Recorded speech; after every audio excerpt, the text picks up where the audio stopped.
오늘은 아수르가 남유다, 히스기야가 다스리고 있는 남유다를 침입한 내용입니다. 전쟁은 하지는 않고 심리전으로 스스로 자원해서 항복하도록 그렇게 유도를 합니다.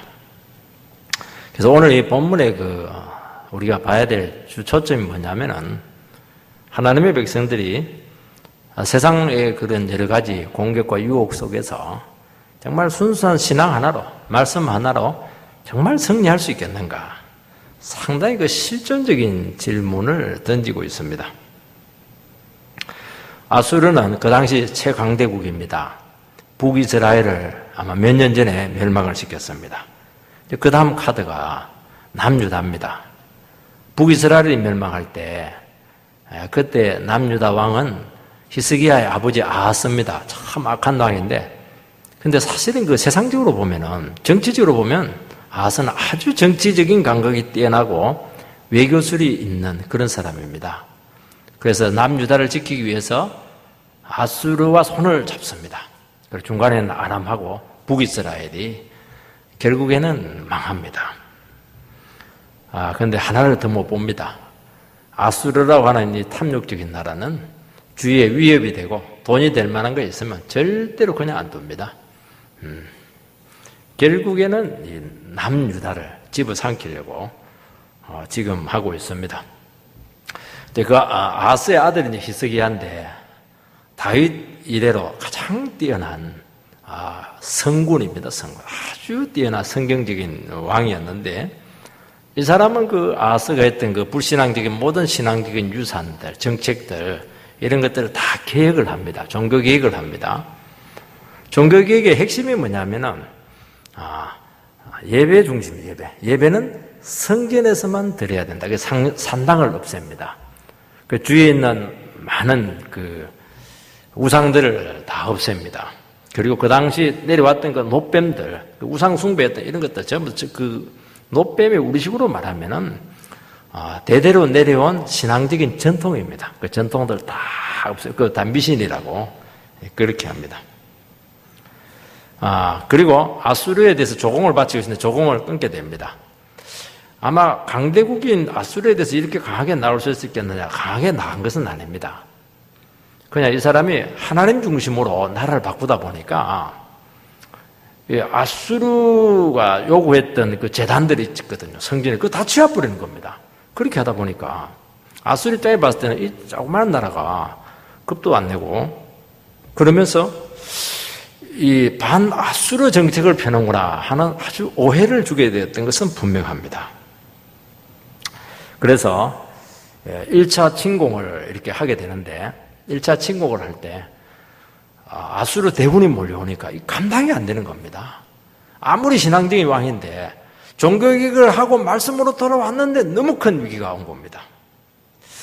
그러면 말씀 의지하고 믿음으로 가는데 일이 잘 돼야 되는데 일이 잘 된 것이 아니고 상황은 아주 최악으로 빠지게 되었습니다.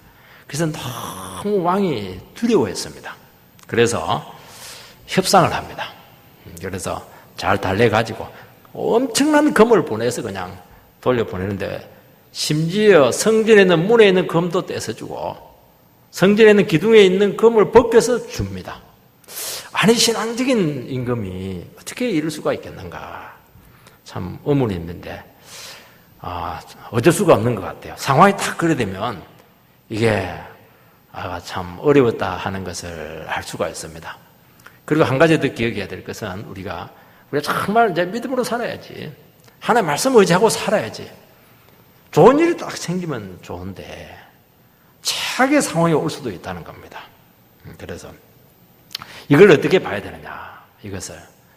이것을 나쁜 쪽으로 와서는 안 된다는 겁니다. 그 가운데 하나님 함께 하시고 결국에는 아수르는 이 금으로도 만족을 못합니다. 이 히스기야가 있는 한에서는 이 신경이 거슬리는 겁니다. 그래서 남유다를 집어삼키고 히스기야를 완전히 교체를 하려고 이제 그렇게 온 겁니다. 이번에 이제 그 전쟁을 하기 위해서 오게 된 것입니다. 이 정도 되면은 어떻게 해야 됩니까? 협상으로 안 됩니다. 이 정도 되면 협상이 안 되는데 극복을 해야 되는데 이때도 이 히스기야 왕은 다시 한 번 더 협상을 하려고 합니다. 그래서 자기 신복 세 사람을 보내서 세탁자의 밭이라고 하는 곳이 있는데 거기서 이제 랍사게하고 아수르 왕의 산헤립인데 산헤립이 직접 안 옵니다. 왜냐하니까 유다는 작으니까 자기 신복을 보내서 그냥 이렇게 유다를 집어삼키게 그렇게 합니다. 협상을 해서 가는데 전혀 협상할 마음이 없습니다. 왜냐하니까 히스기야 없애야 되겠다. 유다를 내가 집어삼켜야 되겠다. 여기에 대한 분명한 확신을 가지고 있습니다. 그리고는 전쟁보다는 왜냐하니까 예루살렘 성이 난공불락의 성입니다. 전쟁보다는 심리전을 통해서 너희들 자발적으로 항복해라. 이것을 지금 요구를 하고 있는 것입니다. 근데 그가 이제 항복을 유도하는 데 있어서 한 그 말들, 온갖 욕을 다 퍼붓고, 온갖 저주를 다 하고, 온갖 선전을 다 하고, 유혹을 하고, 이간질시키고, 이런 것들이 이제 막 여기서 다 나오게 되는데, 이것이 오늘 믿음으로 살아가는 믿음의 성도들에게 세상이 주는 공격하고 똑같아요. 그때가 언제면 2700년 전인데 2800년 전이죠. 그때나 지금이나 안 믿는 사람들이 세상이 믿는 영혼들을 향해서 공격하는 거하고 너무 똑같아요. 참 이것을 보면 성경은 진리다 하는 것을 알게 됩니다. 너무 큰 충격을 받게 되는데 그렇지만은 히스기야와 유다 백성들은 침묵으로 대응을 합니다. 일절 대꾸 안 합니다. 그 히스기야 왕은 성전에서 막 눈물로 기도하는데 그날 저녁에 천사 하나가 와가지고 완전히 박살을 냅니다. 야, 이거 보면 참 믿음이라는 게 얼마나 위대한가 하는 것을 알게 되고 이 시험을 통과하지 못하면은 이 승리가 없습니다. 그래서 우리가 아무리 세상이 우리 믿음을 공격할지라도 아무리 큰 위기가 왔을지라도 우리가 다시 한 번 더 믿음을 붙들고 나가면은 절대로 망하지 않고 전무후무한 승리를 준다 하는 것이 오늘 말씀의 핵심인 것입니다. 첫 번째는 히스기야의 그 무능과 실정을 공격합니다. 19절에서 21절 말씀을 보면 랍사게가 그들에게 이르되 너희는 히스기야에게 말하라. 대왕 아수르 왕의 말씀에 내가 의뢰하느니 이 의뢰가 무엇이냐? 내가 쌓을 만한 계교와 용력이 있다고 한다마는 이는 입에 붙은 말뿐이라. 내가 이제 누구를 의뢰하고 나를 반역하였느냐? 이제 내가 너를 위하여 상한 갈대 지팡이 애굽을 의뢰하는도다. 사람이 그것을 의지하면 그의 손에 찔려 들어갈지라. 애굽의 왕 바로는 그에게 의뢰하는 모든 자에게 이와 같으니라. 지금 군대장관 랍사게는 히스기야의 그 정치적인 무능력을 지금 공격을 합니다. 네가 싸울 만한 계교가 있고 용력이 있다고 한다마는 용력은 용기죠, 용기. 그러니까 랍사게의 입장에 봤을 때는 이 히스기야라고 하는 사람은 싸울 만한 지략도 없고 용기도 없고 힘도 없고 물질적인 능력도 없고 군사력도 없다.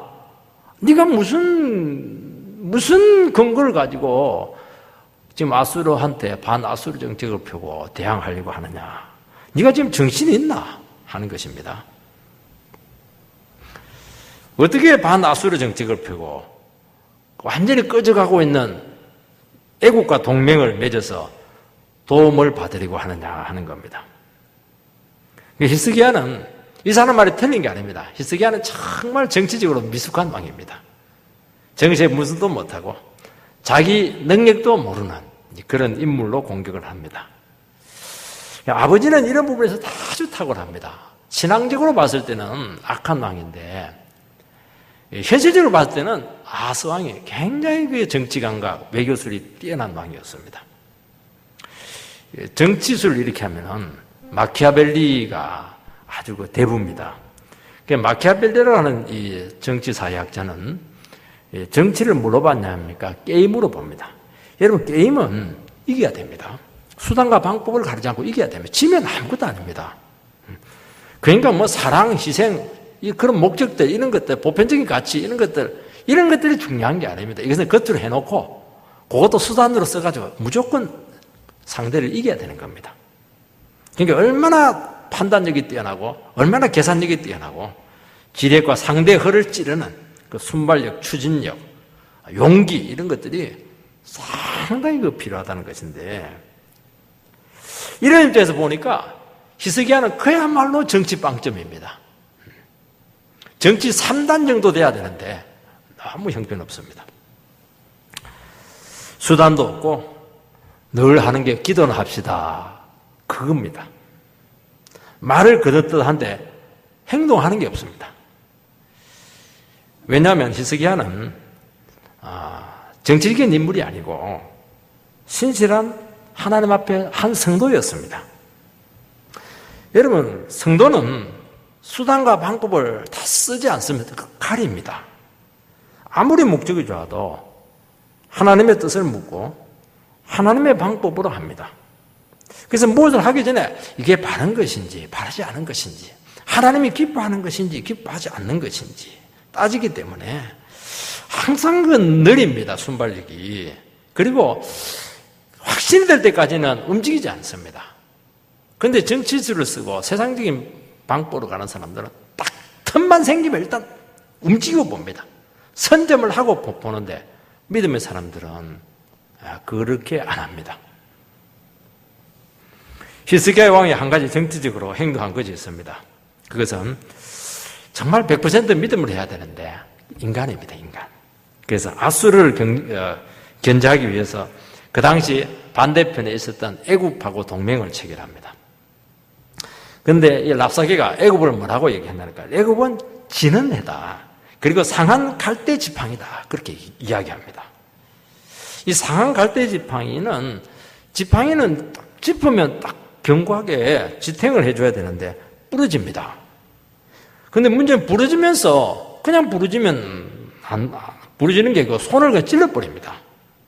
도움이 되기는커녕 결정적인 위기의 순간에 고통만 주는 존재라는 것입니다. 이것을 이야기하면서 히스기, 네가 얼마나 정치적인 계산이 떨어지는 인물이냐, 지금 그렇게 조롱을 하고 있는 겁니다. 여러분, 성도가 세상에서 참 히스기야처럼 이렇게 보일 가능성이 많습니다. 믿음이 좋다 이러면 바보일 가능성이 많습니다. 일단 인간적인 방법을 잘 쓰지 않습니다. 무슨 일을 할 때 하나님의 뜻, 하나님의 방법을 앞세우게 됩니다. 이 본능입니다, 본능. 왜냐하니까 하나님 뜻대로 안 하고 방법대로 안 하면 하나님 걸 딱 기억해가지고 심판한다는 것을 알기 때문입니다. 자기 이익보다는 하나님의 이름을 우선시합니다. 그래서 아무리 좋은 것이라도 하나님이 안 주면 안 하는 겁니다. 왜냐하면 하나님 이름에 누가 되기 때문입니다. 그래서 하나님을 먼저 생각하다 보니까 실제 현실 속에서 자기가 할 수 있는 그런 여지가 대단히 제한되어 있습니다. 그리고 하나님 외에 다른 것을 의지하지 않습니다. 늘 하는 게 뭡니까? 대안이 없으면 막 기도나 합시다. 그게 답입니다. 결과가 아무리 좋아도 수단이 바르지 않으면 시도조차 하지 못하는 것입니다. 이런 삶은 둘 중에 하나입니다. 진짜 그 사람이 바보든지 아니면 진짜 하나님을 믿든지 둘 중에 하나입니다. 진짜 바보 아니면 정말 제대로 하나님 믿는 사람입니다.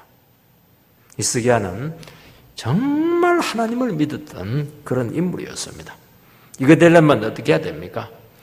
하나님이 안 해주시면 망해도 좋다, 그럴 각오를 하고 딱 해야 됩니다. 여기까지 안 가면은 절대로 이 신앙이 나오지 않습니다. 그런데도 불구하고 히스기야가 인간적인 수단을 씁니다. 아수르가 너무 강했기 때문입니다. 하나님만 의지해야 되는데 애굽을 의지합니다. 왜 의지했느냐? 그래도 위기 순간에 조금이라도 도움이 안 되겠느냐, 그렇게 인간적인 판단을 했기 때문입니다. 왜냐하면 이것은 개인의 문제도 아니고 나라의 존망이 걸려있는 생존의 문제이기 때문입니다. 하나님만 바라보고 있기에는 너무 현실이 절박합니다. 그래서 하나님 외에 조금 도움이 될 만한 것들 많지도 못해요. 또 많이 하지도 못합니다. 간이 작아가지고 혹시 하나님이 싫어할까 싶어서 그래도 하나 정도 세상에서 붙들 것들 또 힘이 될 만한 그런 사람들, 이런 사람들을 의지하게 됩니다. 그러나 이것은 하나님을 거역하는 것이다, 그렇게 말씀합니다. 여러분, 하나님의 은혜와 능력은 다함이 없습니다. 참 이걸 아는 게 그렇게 어려워요. 이걸 알려면은 정말 세상에서 몇 분 죽어야 됩니다. 몇 분 뒤집어지고 몇 분 까무쳐져야 되고, 그때 뭘 아냐면, 이야, 하나님이 진짜 하나님이시구나. 하나님의 은혜는 끝이 없구나. 하나님의 은혜는 무궁무진하구나. 그걸 딱 알게 됩니다. 이걸 모르면은 생각이 굉장히 복잡해집니다. 무슨 문제만 생기면 인간적인 생각이 막 수백 가지 떠오르는 겁니다. 그러니까 하나님만 온전히 의지할 수가 없습니다. 다 못하니까 제일 중요한 거 하나 딱 선택을 하는데 그것 때문에 은혜가 막힙니다. 그것 때문에 능력을 못 받는 겁니다. 결정적인 위기의 순간에 도움이 될까 싶어서 그것을 의지를 했는데 믿음으로 나갔는데 발목을 탁 잡습니다. 참 놀랍습니다. 신앙의 세계라고 하는 것은. 그러니까 어떻게 해야 되냐. 이걸 몇 번 겪다 보면은 무엇을 알게 되냐니까 하나님이 이 문제에 대해서 안 도와주면은 천국 가겠다. 망하겠다. 다 내려놓겠다. 그렇게 딱 무장해제를 하면 됩니다. 그러면 놀랍게도 하나님이 정말 하나님 되십니다. 은혜가 무궁무진하고 능력이 무궁무진합니다. 어설프게 믿으면 이것도 안 되고 저것도 안 됩니다. 인간적인 방법을 하면 아예 세상으로 가든지 세상으로 가면 안 됩니다. 사실은 정말 제대로 믿어야 됩니다. 그래서 양다리 신앙은 양쪽에 버림을 받습니다. 놀라운 것은 랍사게가 히스기야의 이 잘못을 날카롭게 지적을 합니다. 너 하나님 믿는다고 하는데 애굽을 의지하고 있고 왜 이렇게 미련된 짓을 하고 있느냐는 겁니다. 물론 랍사게의 논리는 애굽을 이거는 허세니까 실세인 아수르에 붙어라 이제 이 말인 것입니다. 그런데 히스기야는 그 랍사게의 말을 들으면서 거기서 하나님의 음성을 듣습니다. 내가 하나님만 의지하지 않고 도움이 될 만한 세상 것을 의지하였을 때 그것이 도리어 세상으로부터 조롱을 당하는구나. 그냥 비난받는 빌미를 제공한 것밖에 없구나. 전혀 도움이 안 되고 부담만 되고 도리어 고통만 주게 되고 세상으로부터 욕은 욕대로 다 덜어묻고 내가 이렇게 왜 미련한 짓을 했던가. 딱 랍사게가 그 말을 하는 순간 그게 감이 오는 겁니다. 그래서 어떻게 합니까? 그때 다 내려놓습니다. 다 내려놓고 지금부터라도 내가 하나님만 의지하겠습니다. 자기 자신을 하나님께 헌신합니다. 여러분, 세상의 비판을 우리는 무작정 비판하지 마시기 바랍니다. 세상도 성도와 교회를 정확하게 알고 있고 다 파악하고 있습니다. 오늘 세상은요, 교회를 얼마나 잘 알고 있고 속속들이 알고 있고 그 정신도 알고 있고 얼마나 비판을 많이 하는지 모릅니다. 물론 그들의 비판을 우리는 맞다고 보지 않습니다. 랍사게의 비판하고 똑같습니다. 자기 중심적으로 비판을 하는 겁니다. 그래서 그들의 논리를 따라갈 필요는 없습니다. 그러나 그들의 비판에 통해서 우리는 하나님의 음성을 들어야 됩니다. 결국 그들이 비판한 것이 무엇입니까? 이것저것 핵심은 뭐냐? 성도와 교회가 하나님 한 분만 의지하지 않았기 때문이다. 그게 뭐냐니까 세상 사람들이 교회에 대해서 비판하는 것에 대해 가장 깊은 이면에 있는 하나님의 음성인 것입니다. 예를 들어 보겠습니다. 청년들이 지금 믿음 생활 잘합니다. 결혼은 인생에서 너무 중요한 문제지 않습니까? 결혼만은 하나님은 조금 뒤로 물러나 계시기 바랍니다. 내 방법과 기준으로 결혼을 하겠습니다. 얼마든지 그것은 있을 수 있는 일입니다. 그래서 처녀신앙 믿지 마라 하는 것이 나오는 것입니다. 여러분, 세상은 결혼한 목적이나 동기를 다 압니다. 그래서 결혼했을 때 뭐라고 얘기하면, 너 돈 보고 결혼했잖아. 너 인물 보고 결혼했네. 너 조건 보고 결혼했잖아. 다 압니다. 물론 이런 비난을 행복하다면 얼마든지 감수할 수가 있습니다. 그런데 실제 믿음으로 하지 않았을 때 그 결혼이 행복하냐? 항상 후회거리가 됩니다. 왜냐하면 하나님 앞에 믿음으로 하지 않는 것은 반드시 하나님과 멀어지게 하게 돼 있고 비싼 대가를 지불하게 됩니다. 생각하고 다르다는 것을 기억을 해야 됩니다. 성도와 교회는 산 위에 있는 동네이기 때문에 아무리 비밀스럽게 해도 산 위에 있는 동네는 다 드러납니다. 부담스러운 겁니다, 이게. 그래서 우리는 어떻게 해야 됩니까? 예수 믿는 사람들이 더하다. 예수 믿는 사람들이 더 욕심을 낸다. 더 챙긴다. 더 인색하다. 세상은 교회에 더 높은 기준을 요구합니다. 우리는 산 위에 있는 동네이기 때문입니다.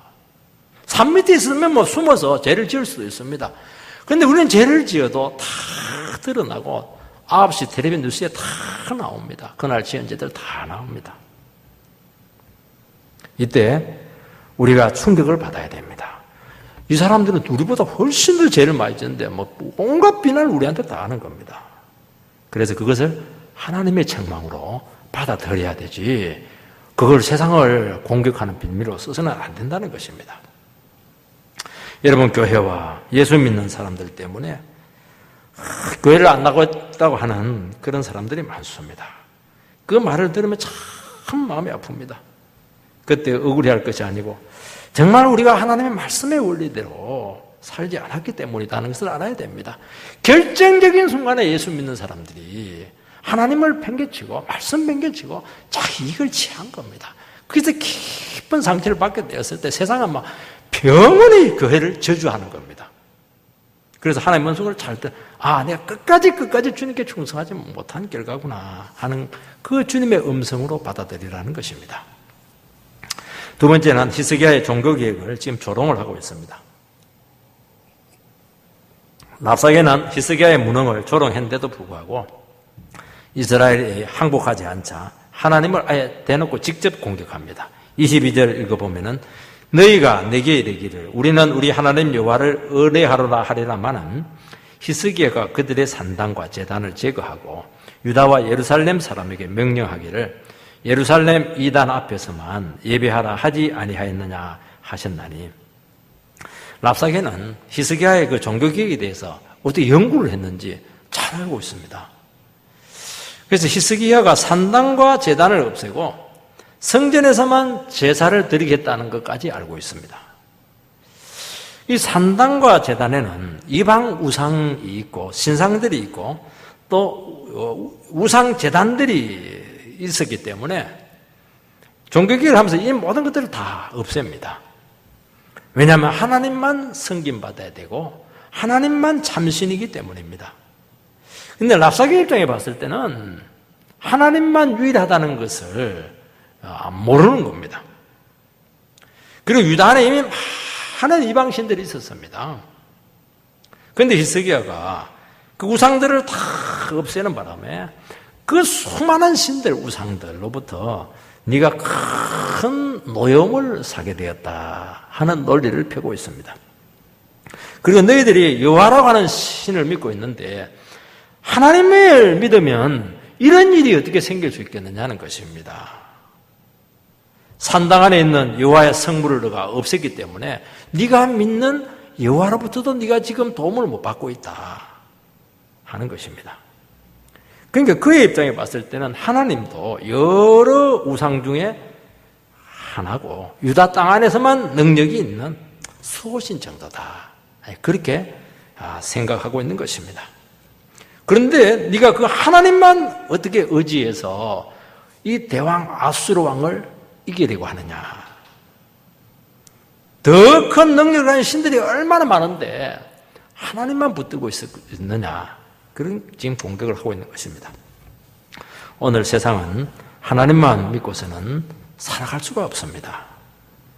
세상으로 눈을 돌려서 현실을 직시해라는 겁니다. 어떻게 예배만 드리고 어떻게 말씀만 순종해서 이 전과 같은 세상을 이기며 그 유혹을 이기며 이 세상에서 어떻게 발 붙이고 살 가능성이 있겠느냐, 그렇게 공격을 합니다. 그리고 실제로 딱 객관적으로 놓고 보니까 하나님 믿는 사람들이 물론 연단도 받기도 하고 이랬겠지만은 세상 사람들과 비교해서 도리어 모양이 형편없을 때가 많은 것입니다. 그것을 보면서 야, 네가 믿는 하나님은 힘이 없는 것이 분명해. 하나님이 있더라도 네가 하나님의 미움을 받았기 때문이다. 그런 비난을 받는 것입니다. 지금도 늦지 않았으니까 세상은 넓고 할 일은 많으니까 세상에 굴복해라. 그러면 네가 세상에서 살아남을 수 있다 하는 것입니다. 23절 24절 읽어보면 청하건대 이제 너는 내 주 아수르 왕과 내기하라. 내가 만일 그 말 탈 사람을 낼 수 있다면 나는 내게 말 2,000마리를 주리라. 내가 어찌 내 주의 신하 중 지극히 작은 지휘관 한 사람인들 물리치며 애굽을 의뢰하고 그 병거와 기병을 얻을 듯하냐. 지금 랍사기는 현실 속에서 하나님의 실세인지 아수르 왕의 실세인지 한번 우리 내기하자는 겁니다. 내기가 무엇이냐면은 내가 말 탈 사람 2,000마리를 말을 2,000피를 줄 테니까 유다에서 말 잘 다루는 사람 가지고 가지라는 겁니다. 이것은 다 파악하고 하는 겁니다. 사실 이스라엘 사람들은 말을 의지하지 않았기 때문에 말이 없습니다. 그게 조롱하는 말입니다.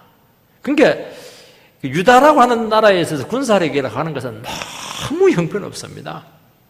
그래서 아수르의 가장 밑에 있는 낮은 그런 신하도 상대가 안 된다는 것입니다. 세상은 성도들을 근거 없이 공격하지 않습니다. 현실을 딱 보게 하고 공격을 하고 신학적으로 공격을 합니다. 너 참 열심히 신앙생활을 했는데 네 처지를 딱 보니까 이게 과연 하나님을 믿은 사람으로서의 모습이라고 할 수 있겠느냐 하는 것입니다. 내가 믿는 하나님 능력이 없든지 내가 잘못 믿고 있든지 아니면 지금 없는 신을 믿고 있는 것이다 하는 것입니다.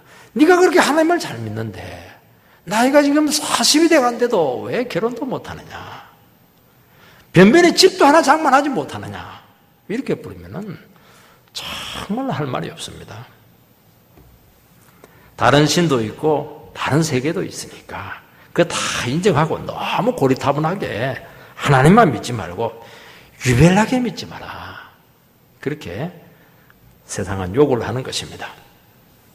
여러분, 성도가 하나님을 의지했을 때 세상적으로 당장 눈에 드러나는 결과가 있으면 얼마나 좋겠습니까?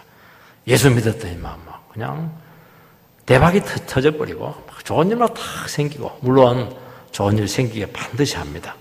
근데 처음에는 안 그래요. 안 그런 게 많습니다. 처음에는 그래 해놓고 좀 있다가는 우리가 복 받을 수 있는 그릇이 안 되기 때문에 믿음을 키우기 위해서 연단 많이 줍니다. 그 연단을 통과해야 되기 때문에 그때 딱 놓고 보면 참 세상적으로 보면은 정말 불쌍합니다. 세상적으로도 안 돼 있고 신앙적으로도 엉망이고 그런 경우가 참 많다는 것입니다. 이때 사단이 예수 믿는 사람들 공격을 하면은 입이 10개라고 할 말이 없습니다.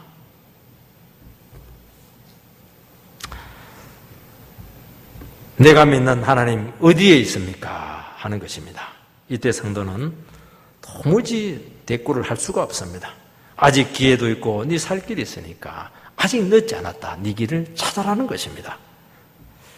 여러분, 세상은요 절대로 바보가 아닙니다. 성도의 신앙과 교회 안에 일어나고 있는 일을 다 알고 공격을 하는 것입니다. 이런 비난과 비판 앞에 성도는 어떤 자세를 가져야 됩니까? 피해서 숨을 곳이 없습니다. 히스기야는 어떻게 했느냐? 아무 말도 안 하고, 그런다고 해서 항복도 안 했어요. 말도 안 하고 항복도 안 합니다. 세상이 하나님을 오해하고 무능한 신으로 여기고 있고 성도들을 마음껏 비판하는 것을 들으면서 어떻게 합니까? 도리어 자기 자신에게로 책임을 돌리고 있습니다. 내가 하나님을 얼마나 철저히 믿지 않았으면 저렇게 세상 사람들이 하나님을 공격을 하고 교회를 공격을 하고 예수 믿는 사람들을 저렇게 조롱하느냐는 것이죠. 내가 얼마나 이스라엘에 대해서 유다에 대해서 정말 종교개혁을 한다고 했지만은 정말 철저하게 그냥 계획을 해야 되는데 조금 내가 방심을 뒀더니만 그냥 온갖 말로 나를 저주하는구나. 그래서 그 비난에 대해서 자기에게로 화살을 돌리는 것입니다. 한마디도 반격하지 않고 자기 자신을 더 하나님께 드리게 됩니다. 오늘 교회가 비난받고 하나님의 이름이 땅에 떨어지는 이유는 그것은 예수 믿는 사람들이 능력이 없어서도 아니고 기회를 못 잡은 것도 아닙니다. 하나님 말씀 앞에 철저히 헌신하지 않았기 때문이라고 말씀하고 있습니다. 말씀을 언제라도 포기할 듯이 타협할 듯이 그렇게 대충 살아가기 때문에 세상 사람들은 이게 하나님하고 이제 잡신하고 미신하고 지금 혼동을 하는 겁니다. 하나님하고 소크라테스하고 그냥 혼동을 하고 있고 부처하고 지금 혼동을 하고 있고 말이죠. 왜냐하면 하나님의 능력이 안 나타나는 겁니다. 아무리 예수 믿는 사람들이 처지가 궁색하고 이렇게도요, 정말 하나님 앞에 눈을 부라리면서 믿음으로 걸어가면요, 겁을 냅니다. 왜냐하면 하나님이 함께 하거든요. 성령의 역사가 나타납니다. 기적이 나타납니다. 무시 못합니다. 도리어 하나님 뜻대로 안 살고 세상적으로 하면서 그냥 자랑하고 이렇게 하면 어이구 예수 믿는 것이 나랑 다를 게 하나도 없네 이렇게 하면서 무시합니다. 좀 가난하고 힘들더라도요, 나는 하나님의 능력으로 산다 진짜 이렇게 결심하고 딱 달려서면요 세상 꼼짝 못합니다. 이렇게 희석하는 자기 자신의 문제를 받아들였던 것입니다. 랍사가 한 가지 중대한 착각을 합니다. 25절을 보면은 내가 어찌 여호와의 뜻이 아니고야 이제 이곳을 멸하려 올라왔겠느냐. 여호와께서 전에 내게 이르시기를 이 땅으로 올라와서 쳐서 멸하라 하셨느니라. 아수르가 유대를 침략한 것은 하나님의 뜻이라는 것입니다. 이걸 굉장히 신학적으로 깊은 부분인데 사탄은 여기까지 아는 겁니다. 여러분들 세상을 절대로 만만하게 생각하시면 안 되고요. 신학적으로도 상당히 깊이가 있다는 것을 알아야 됩니다. 너희들이 우리가 지금 전 유다 지역을 다 평정하고 예루살렘 하나만 딱 남아 있습니다. 여기까지 순조롭게 올라왔었던 것은 이게 하나님의 뜻이었고 너희들이 잘못 살았기 때문에 우리를 통해서 너희들을 심판하려고 하는 것이다. 이야, 대단하지 않습니까? 이것은 예수 믿는 사람들만 아는 겁니다. 이거. 하나님은 징계의 채찍으로 아수르를 사용한 것이 맞고 또 사용하실 수 있습니다. 아수르가 하나님의 뜻을 수행하고 있기 때문에 무조건 받아들여야 된다 하는 것은 아닙니다. 히틀러가 지금 막 그냥 세속적인 그 독일 교회들 징계하기 위한 채찍으로 세웠다 그렇게 해서 히틀러가 하는 것은 다 무조건 받아들여야 된다 그렇게 하는 바람에 2차 대전이 나타났던 겁니다. 그 2차 대전은 사실은 독일 교회가 잘못한 겁니다. 독일 교회가 완전히 합심해가지고 이건 안 된다 막 비판을 해버려야 되는데 전부 다 그냥 그게 순종을 하고 히틀러는 하나님께서 보내신 20세기의 메시아다 그렇게 나가버린 겁니다. 그러니까 못할 짓이 없는 거예요. 교회의 지지를 받고 있기 때문에 세계를 향해서 전쟁을 일으키는 겁니다. 하나님이 아수르를 징계의 채찍으로 사용하더라도 그것은 하나님의 한 부분에서 하나님의 도구로 한정적으로 한시적으로 그리고 하나님 백성들의 영적인 유익을 위해서 쓰는 것이지 그 아수르가 목적이 아닙니다. 그것은 목적만 이루면 그 사람들은 폐기처분입니다. 죄와 우상을 버리고 순수한 믿음을 가지도록 자기 백성들을 깨끗하게 하기 위해서 쓰는 도구인 것입니다. 우리가 세상의 핍박을 받을 때 어떻게 해야 되겠습니까? 이러면 하나님께서 얼마든지 도구로 우리를 주위에 있는 그냥 가시들을 두어서 우리를 찌를 수가 있습니다. 그때 하나님께서 나의 거만을 지금 테스트하시는구나. 회개하고 겸손해지고 눈물 흘리고 이렇게 하면은 그 도구들은 없어지는 겁니다. 그래서 하나님께서 없을 때까지 믿음으로 견디는 겁니다. 그리고 나서 세상은 절대로 더 이상 교회를 건드릴 수 없고 믿는 사람 건드릴 수 없습니다. 머리털 하나까지 다 세신 분이십니다.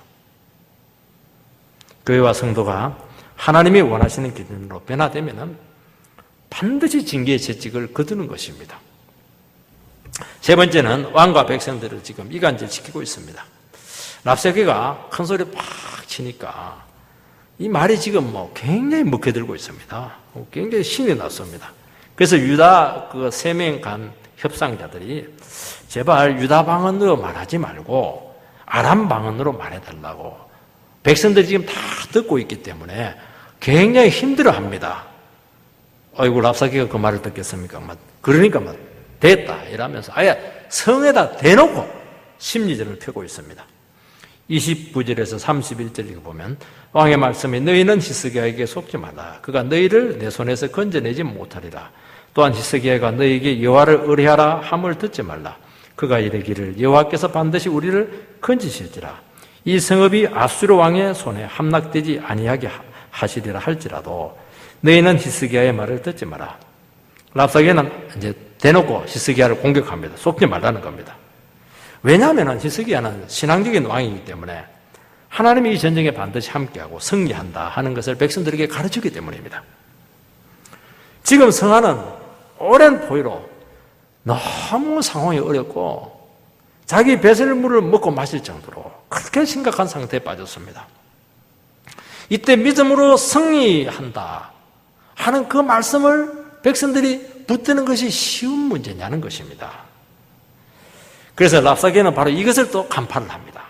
그래서 막 히스기야를 공격하면서 백성들 하여금 히스기야의 말을 듣지 않도록 배반하고 반역하도록 그렇게 이간질을 시키는 것입니다. 현실이 너무 어려울 때는 성도님들은 목자의 말을 의심합니다. 그 틈을 사탄이 딱 비집고 들어갑니다. 이걸 이겨내지 못하면 박살납니다. 무슨 식으로 공격을 합니까? 지도자가 한 말은 전부 다 거짓말이라는 겁니다. 너희들에게 행복한 미래를 약속했지만은 실상은 자기 배나 채우려고 하는 의도가 있다는 겁니다. 그리고 백성들을 착취했다는 겁니다. 실제로 이 당시에 유다에 참 많은 비리들이 있었는데 히스기야 때 선지자가 누구냐 하면은 이사야 선지자가 있었고 미가 선지자가 있는데 아주 유다의 죄에 대해서 신랄하게 비판을 하는데 그 주 타겟가 지도자들입니다. 왕과 제사장과 선지자들이었습니다. 싹군들이었고 절대로 용서하지 않는다. 그렇게 비판을 합니다.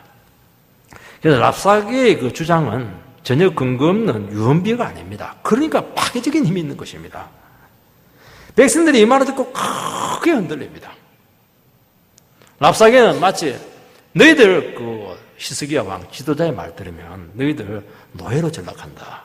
마치 자기가 해방이나 주는 것처럼 그런 식으로 자기를 포장을 하고 있는 겁니다.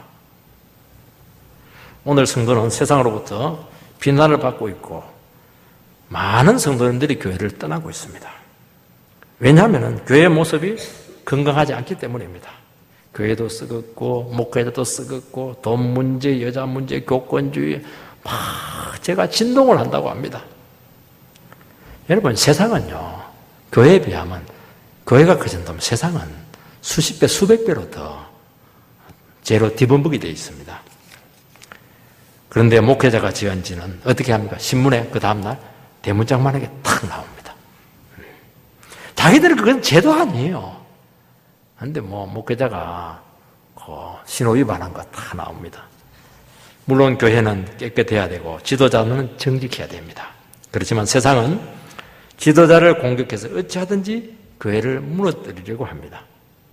다 돈만 밝힌다는 겁니다. 한번 뒤집어 놓고 우리 한번 생각을 해야 됩니다. 실제로 대부분의 목회자들 70, 80% 이상은 정말 가난하고 어렵게 살아가고 있습니다. 양심을 지키면서 정직하게 살아가려고 합니다. 교회가 탐욕을 부린다고 하지만은요, 교회처럼 구제를 많이 하는 데가 어디에 있습니까? 교회처럼 장애인들을 돌보는 곳이 어디에 있습니까? 교회처럼 도덕성 회복을 위해서 이 나라를 위해서 기도하는 데가 어디에 있습니까? 단지 소문이 안 나서 그렇습니다. 왜냐하니까 교회는 왼손이 하는 것을 오른손이 모르게 해야 되기 때문인 것입니다. 여러분, 사단은 교회를 불신하게 하고 목회자를 불신하게 합니다. 결국에는 하나님의 말씀을 믿지 못하게 하기 위해서인 것입니다. 히스기야는 믿음의 사람입니다. 하나님이 싸우실 때까지 우리 믿음으로 기다리자. 그렇게 백성들을 지금 설득하고 있습니다. 이것을 보고 마치 자기들의 주장이 먹혀든다고 착각을 하면서 막 공격을 하는 것입니다. 교회를 무너지게 하고 하나님을 모욕하고, 하나님께서는 그 악한 세상을 반드시 때가 되면 심판하십니다. 랍사게는 허황된 약속으로 유혹합니다. 31절 하반절에서 32절 말씀을 보면은 너희들이 지금이라도 항복하면은 포도와 무화과를 먹게 하고 우물을 마시게 하겠다는 겁니다. 그리고 너희들을 좋은 지방으로 옮겨서 행복한 삶을 보장하겠다는 겁니다. 이것은 완전 거짓말입니다. 아수르는 정말 악한 납치자고 피정복민을 포로로 다 잡아가서 그냥 살을 베인 껍질을 성벽에다 그냥 달아놓을 정도로 그렇게 지구상에 나타난 제국 중에서 제일 악한 제국이 사실은 아수르입니다. 그래서 하나님께서 너무 악독해가지고 아수르를 가장 먼저 멸망시킵니다. 그래서 100몇 년 만에 아수르는 없어집니다. 여러분, 백성들의 마음이 흔들렸습니다. 성도들은 세상의 유혹과 비판에 흔들립니다. 왜냐합니까? 우리 성도들 마음속에서도 이 세상적인 욕구들이 있는 겁니다. 권력에 대해서, 행복에 대해서 안전하고 싶고 편안하고 싶고, 그 마음속에 그런 잠재의식들이 있는데 어려우면 세상에 얼마든지 고개 숙일 가능성이 있습니다. 아수르가 그와 같은 행복을 줄 수 있을 것 같습니다. 왜냐하면 겉으로는 너무 힘있고 화려하고 강력하기 때문입니다. 여러분, 아담과 하와가 한 것이 무엇입니까? 너희들에게 새로운 세계가 있다.